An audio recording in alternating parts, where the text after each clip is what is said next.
हाय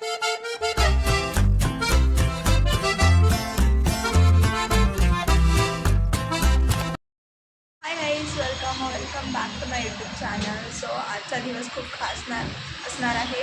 आज माझ्या दीदीचा बर्थडे आणि मग आता ती चालली आहे तिच्या फ्रेंड्सबरोबर मॅंगलो लंचला. आणि मग रात्री आम्ही कसं सेलिब्रेट वगैरे करणार आहे ते मी तुम्हाला दाखवेलच. So stay tuned.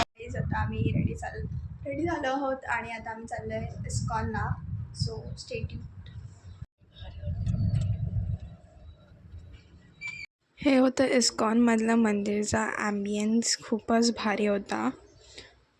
तिथे आवाज खूप येत होता म्हणून मी व्हॉइस ओव्हर करते.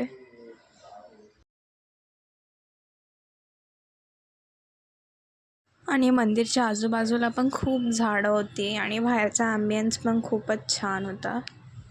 हा होता मंदिरचा मेन गेट, बट त्यांनी बंद ठेवलेला कारण तिथे काम चालू होतं आणि आजूबाजूला गार्डन होतं ते पण बंद होतं. गर्दी होती थोडी सॅटर्डे असल्यामुळे. मंदिरच्या आतमध्येच एक स्टोर होता. तिथे सगळं खूप काय भेटत होतं, देवांचं सामान वगैरे. थोडं कॉस्टली होतं बट खूप छान होतं. आम्ही तर तसं काही घेतलं नाही. आता आम्ही पोचलो आहे कोकण करीला. सो आम्ही पोचलो आहे हॉटेलमध्ये आणि आम्ही कोकण करीमध्ये आहे. सो थांबा मला आजची बर्थडे आजची बर्थडे आम्ही स्टार्टर्स मंचुरियन मागवलेलं आणि तुम्ही बघू शकता या हॉटेलचा ॲम्बियन्स पण खूप भारी होता. या हॉटेलचं जेवण, स्टाफ, ॲम्बियन्स सगळं 10 on 10 होतं. आणि मग नंतर आम्ही घरी आल्यावर बर्थडे सेलिब्रेशन केलं.